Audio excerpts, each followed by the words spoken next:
Spotlight. This is Spotlight, and I'm your host Karthik Palapaka.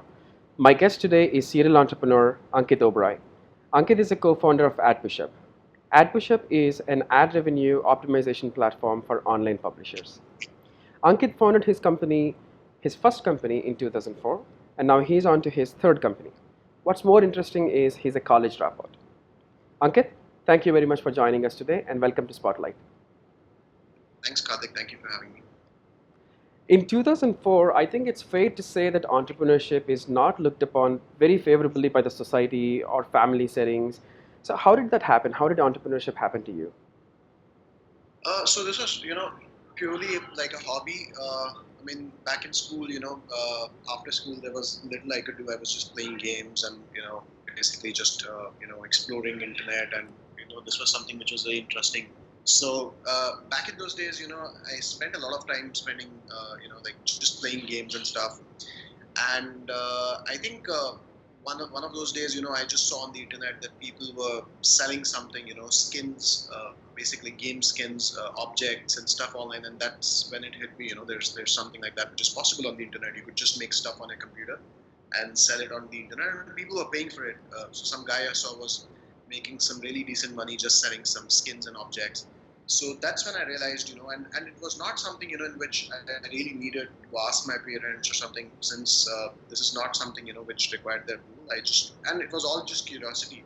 So not that a big decision back then. So that's how I actually, got started on the internet. And before I knew it, I was running a hosting company, web infrastructure. Back in those days, AWS and Azure or other platforms didn't exist. So I was trying to figure out how to host my website, and in that process I started my own hosting company. So it was just some randomness, and some interest, curiosity and stuff. So not really something where, I had to go to my parents and ask them for any capital or their permission, just like an hobby. So, your first business venture happens to be a coincidence. You love doing stuff on internet, and you figured that you had to do a website for your own thing, and then you realized that there is a business opportunity there. Precisely. I was just trying to set up a website to sell. So there was this game called The Sims from EA. I was just trying to sell some skins and objects I made for that game. And in that process, I figured out I like, more than selling those objects, I had a lot of interest in managing web servers. And I really liked how, I was able to create a web hosting space, put a server over there and run it. And that got me interested. So instead, I ended up running a web infrastructure company for a while. So, when exactly did you think that this is what you want to do for the rest of your life? Or did you even think about doing it for the rest of your life? Yeah, so that didn't really occur back then. Of course, in hindsight, there are a lot of things which I can say, but back then it was just something, like a hobby. So there was not, there was not even this thought that I'm going to do this for the rest of my life.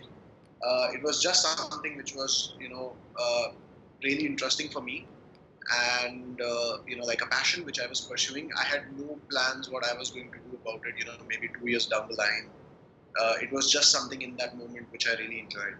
Right. So, was it hard? You didn't seem to have any business background. In fact, you're still in school when you started off your first company, right? So, was it hard, not having a business background or experience running a company? Yeah, I think it was very. So it was difficult because back in those days I had no clue about, even so. So I remember, I emailed somebody, in a very unprofessional tone, and that customer got really angry. So I had no clue about how to communicate with people. I had no clue about taxation. Somebody in India told me, they had deducted some TDS, and I was like crazy. Why are you deducting my money? You guys owe me 5,000. Why are you not paying up the full amount? Right. So I had no clue about taxation and all of that. But I think it was, very interesting learning all of this practically, being there, and so I think that was the fun part, because I'm a very curious person by nature. So encountering things like this, whenever there's some opportunity for me to learn, that's what really gives me a kick. So I think the background, not having a background, actually helped me, and in a way also satisfied my curiosity thereafter. But of course, there were a lot of troubles, but I kind of enjoyed it. Did, All well there. did you think it gave you a head start because you started very young? It did. It absolutely did. So for me, when I started my second startup, there was so much, knowledge which I had by all the failures, problems, issues which I faced Mm-hmm. in my first startup, and that really gave me a lot of knowledge. Which I think back in those days, so I was, I think, 18 when I started my. It was 2007 when I started my second startup, which is called Innobus. Mm-hmm. And I think I had a lot of head start because of all the experiments and all the learning which I collected in my first startup. So yeah, absolutely. I think getting a head start early is a very big advantage. Got it. So your second venture, Innerbuzz, it was an information security training services company. Is that right? That's correct. Training Right. as well as products. We were building products for law enforcement Mm-hmm. agencies. So what were some of the lessons that you learned from your first stint that you applied the second time around? Right. So I think there was a lot of learning around customer development, technology. So since our second startup, in which my co-founder Atul Agarwal also joined me, we were friends from school, and we dropped out of college together to create Innobus. So what we realized is there was a lot of learning which we collected, individually in our own startups. In my case, I learned a lot about customer development technology. So the second startup actually happened because I was running this web infrastructure company before, and those servers, I think back in 2006 or 5, they got hacked, Mm-hmm. and then I had to figure out how to, recover all the data, figure out how the security breach happened, and that gave me a lot of interest in the security or information security domain. So I think a lot of technical knowledge came because I was in the web infrastructure domain, and then I saw that my inclination was more towards security. It was so the technical knowledge, the operational knowledge, like I said, customer development, a thing or two about how to manage legal stuff and finances.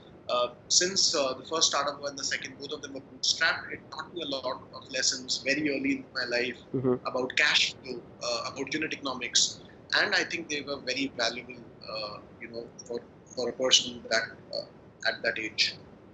Right. I think we tend to take things for granted right now because we have a lot of information available. But back then in 2006, when your servers got hacked, it's all learning by experience for you, isn't it? Absolutely, they were like there was very little information available. I mean, of course, there were a lot of articles and tutorials, but Right. it wasn't as good as you see today.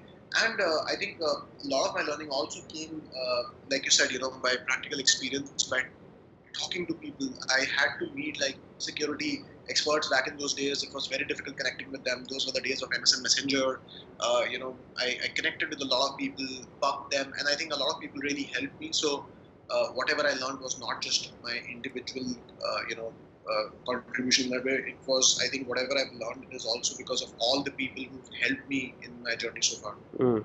Uh, I know that you're a college dropout, and so is your co-founder Atul. So, did you have any hand in Atul's dropping out as well? Yeah, I did. So I was, I think, in the first semester. I had just joined college. That time, my first startup, I was just about to sell it. Mm. So I sold my first startup, basically, which was more like a, selling all the customers I had, not like a very fancy large exit. But I sold this to an American, all my customers to an American company, made some decent money, which was, I think, good enough for a guy who just entered college. Uh, and then, I realized in my first semester that this is not something which interests me. It's just not my cup of tea. And it's if I had to learn all of that, which this business degree had to offer, I could have probably done that at home and gone through all the books. Mm-hmm. And at the same time, we were also on the side looking at was already, and I was doing that with Atul. So things actually, so it was not an instant decision. It happened over I think maybe 2 or 3 months. Initially, there was a lot of resistance from at my home, at Atul's home, Right. and but I think it eventually happened in a way that since things took off at Innobus, gradually our time at college reduced, and I think in Atul's case, he didn't really, inform his parents for quite a while. So I think they thought that he's going to college while he was showing up at work, and yeah, but I think in hindsight, it all went well. Right.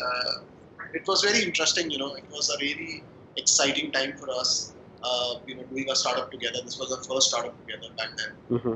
and yeah, I mean, because we were like doing this stuff, skipping college, bunking classes, working on a startup, and then things were really shaping well, starting to go well. So even then one day we decided, now that already our attendance and all of that has gone so low, and we're seeing good response from customers and all of that. So let's just focus on those. I meet a lot of founders on a regular basis, on a almost like a day-to-day basis, and I'm actually concerned by the alarming frequency that I encounter founders who say that they're working somewhere else, but also working on a startup. So whenever they say that, it rings alarm bells for me, um, because I think when a founder wants to focus on a company, he should be completely focused on his venture, and he should not be distracted by anything else. So was that playing in your head as well, as you took this drastic type of dropping out of school? Absolutely, and I can't agree more with what you just said. So I think there's already. I mean, we don't have enough time in a day. There's already so much you can do in a startup, and I think I mean, in terms of an ROI, the incremental time which you put in that really is very valuable. So working on something and having your startup as a side project or something, I think it doesn't work out that way. At least for me, and I don't think I know a lot of people who made it work like that. Probably you could start with an MVP as a side project, do it over a few weekends. But as soon as you see some interest and you get some confidence, I think it's absolutely necessary to reach that stage ASAP and then commit to it full time. Without being committed full time to something like your own startup, if you don't have that confidence, why would anybody else, including your customers, your investors, or people you later hire, or even your co-founder, why would they have confidence in your startup if you yourself cannot commit to it full time and show that confidence? So I think for me, it's about that. And also, I'm not really a big believer in plan B when it comes on a macro scale. Of course, in your day-to-day decisions and your implementation, your strategies on how you go about building your business, how you tackle the market, what your strategy, GTM, all of that is. Of course, you need backups and all of that. But I think on a macro level, there has to be enough skin in the game for you to be able to succeed in a startup, because with great challenges, a lot of pressure, that's where innovation really springs up. So you really need that environment. I think at least that's what I believe. You really need that environment where you have a lot of skin in the game. You're really dependent on it, and that pressure or whatever you can call it would actually be responsible probably for a lot of innovation. Right. And I think it comes as no surprise to a lot of people that most venture capitalists and angel investors, when they're trying to invest in a new company, they look for a strong founding team, not necessarily a single founder, but like a strong founding team with two or three to be ideal.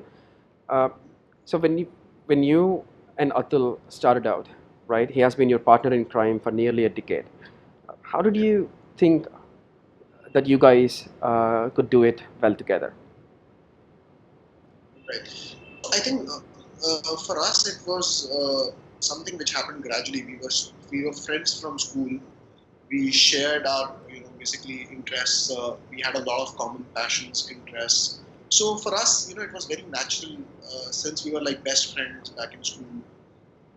So it was just something we had discussed overall. We really wanted to build something on the internet in the high technology space, which was again when before we started, Innobus. So for us, I think it was just a natural thing, and I do agree that there are a lot of VCs who look for some sort of a formula where they look for maybe some, but this it's not really there's no single answer to it. For example, there have been studies which say single founder companies actually do better. Then there are also people who say that they don't never fund single founder companies. There are like a lot of studies. There are like so many examples where you see single startup founders, single founder companies doing well, or maybe two founders doing well. But for me personally, I think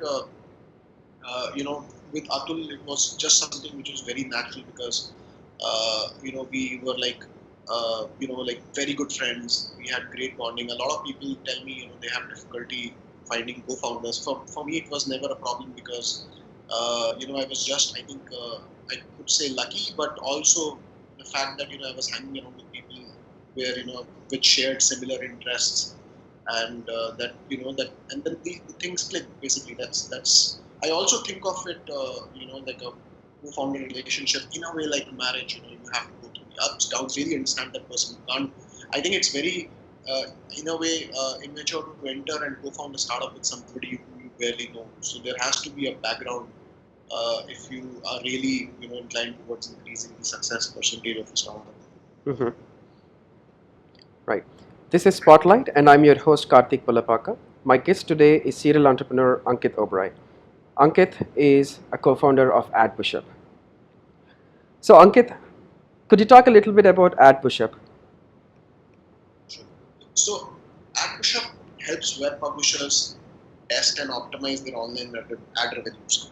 We realized in 2014 that there is not enough software being built for the publisher side. There is like a huge domain called MarTech, AdTech, on the advertiser side, Mhm. and there were a lot of companies working on that side. But we realized for content creators who put in their sweat and blood and all of that to create content, share knowledge, create content which can help people learn on the internet, there was not enough technology in place. Something as simple as an A/B testing software, which had existed, for even like 3-4 years for advertisers, there was nothing like that uh, for publishers on the other side. And we realized there are a lot of software opportunities for publishers for publisher technology. So that's what AdPushup does. We build softwares to empower content creators on the internet, and we just want them to be able to reach a point where they don't have to worry about money and they can just create content. So our job is to keep the world's information free and accessible by supporting content creators. We started back in 2014, again as a MVP while Innovus was running. We took some weekends off. It had been 7 years with Innovus. It had scaled well. We were doing 8-figure revenues.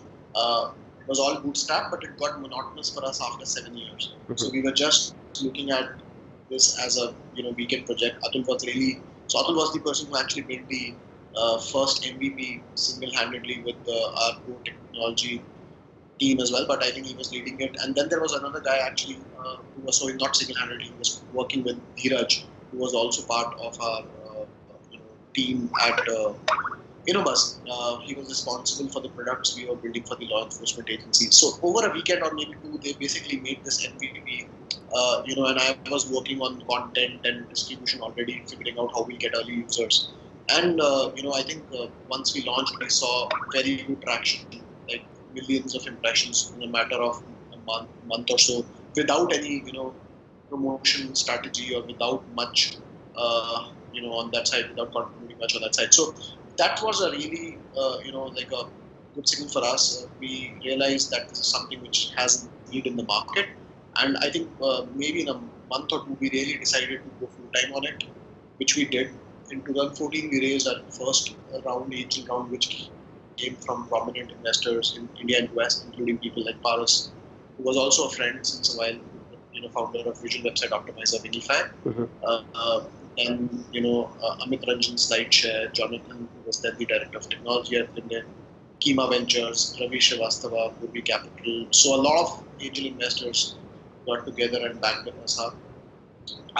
Then 2015 we built the product. We spent a lot of time building the product, perfecting it, and then we launched it later that year. 2016 we were scaling it up. We raised our A round, and here we are today. I mean, where we have hundreds of publishers, large publishers, and thousands of small publishers using our software to optimize their ad revenues and create new revenue channels.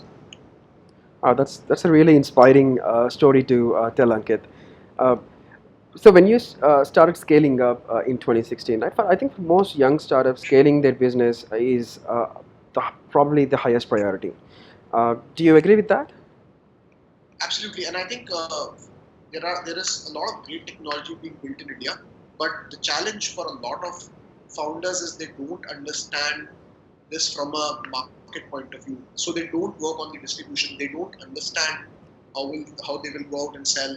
Who will they sell it to? So there's a lot of great technology being built, but people don't know how to take it to the market. Mhm. Distribution is something which nobody really understands here all that well.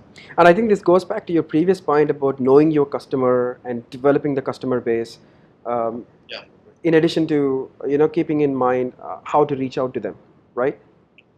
absolutely. Customer development was a lesson I learned really early in my life.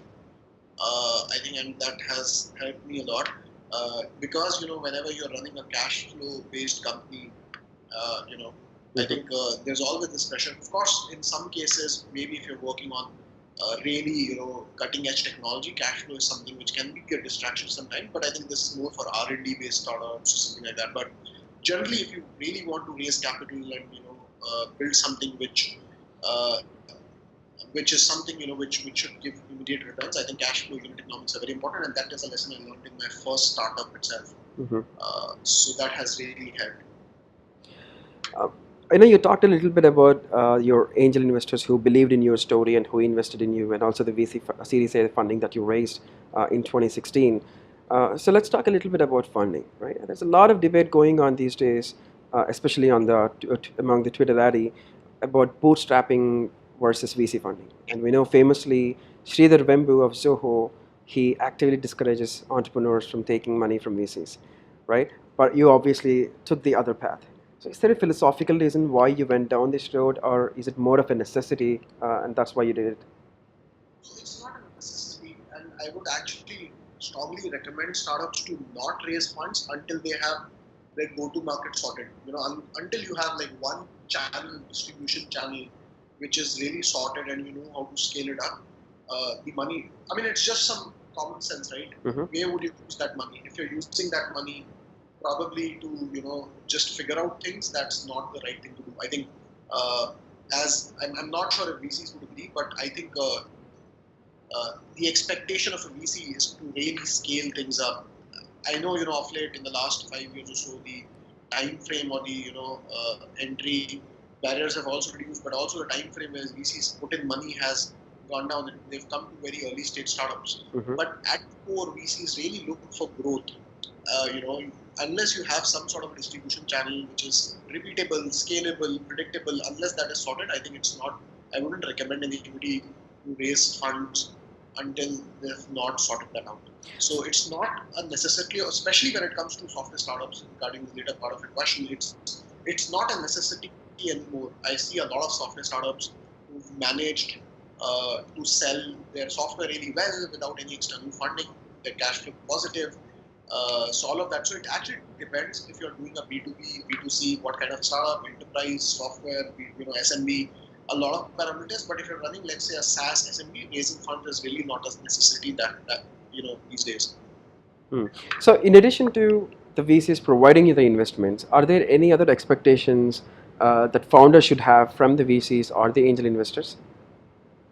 So I think a lot of people, think that when they raise funds from a VC or an angel, they also expect by default that they will, basically be helping a lot, spending a lot of time on their business, helping them understand their business, the market, basically becoming sort of a partner in the business. I think that never happens, and it's not something which is wrong. I think it's very important to have that conversation with whether that's a lead investor or your normal angel investor, on how they can contribute apart from putting in the money, Mm-hmm. which is very important. And I think by default, it's wrong to expect anything more than the money. Maybe some connections, which is of course something which every angel investor would themselves do. So they would be more than happy to connect you to their network and all of that. But expecting a lot of time, their resources, or anything like that is something which you should really talk about in advance. And it's, I think, very important also to do a background check sort of a thing,